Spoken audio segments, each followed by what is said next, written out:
Hi, Matt McAleer, Director of Equity Strategies at Cumberland Advisors, Thursday, April 18th. Keep in mind the equity and bond markets are closed tomorrow for Good Friday, so we'll put a recording together today on Thursday. Let's review fixed income very quickly, and I tried to get John Mousseau on this week. John was in a meeting. We will definitely get John on next week, because when you have a hot hand, you need to get that hand moving. In terms of John's work, if you recall back in October, November, when the 10-year reached 3.25, John was on talking about buying aggressively at that level, extending maturities, extending duration.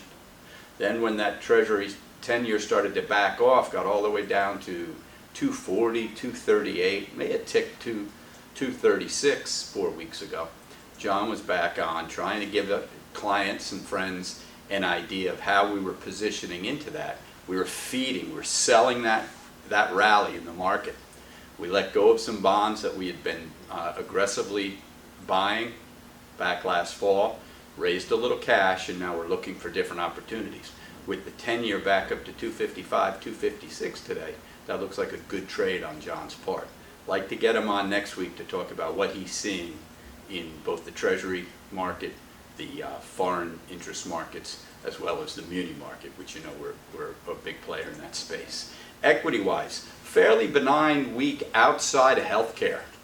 Real tough week in healthcare. Reminds me of 2016, spring and summer of 16, when Hillary Clinton and Donald Trump were trading attacks on the drug industry, the medical device industry, really on the cost of medical services in this country. And we saw that come around again this week in terms of some of the Democratic contenders talking about health costs and what they plan to do if elected. So you saw a lot of pressure on not just drug companies. It spread to biotech, which is natural, and also medical device companies.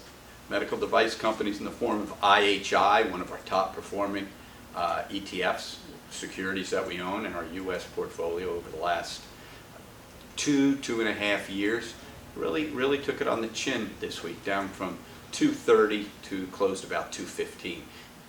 Nice to see a bid this afternoon. Did trade as low as 211, 210 and change this morning. It's getting a little overdone. Did have some demand this afternoon, so we may have found a short-term bottom in that healthcare area. Biotech found a bid this afternoon too.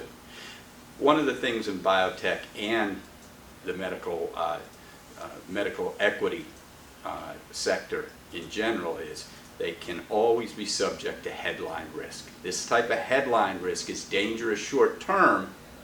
Normally the earnings prove out. You saw Abbott Labs with a very strong earnings report trade up pre-market, turn around, go south with the headline news coming out about the attacks on the medical and drug industry led by Sanders. So we'll see how that plays out next week. That's the one area that's causing some concern in our portfolios. Tech remains strong, very pleased there. Transports, we've been talking about transports now for a couple of weeks. Ever since that FedEx blow up 4 weeks ago, transports bottomed and have been on a tear. Some traders, some investment managers like to link transports to the broader market. They're looking at Dow theory. If they're working together, if they're hitting new highs together, that's a positive. If one doesn't complement the other, the market's rally may not be as strong. You can put what you like into that. It certainly is showing breadth, right? And we're seeing a rotation into whatever area gets hit, gets a bid. And that's a healthy market. So good breadth. We'll see what next week brings. We'll get John on to discuss interest rates. So everyone have a great holiday weekend. We'll see you next week.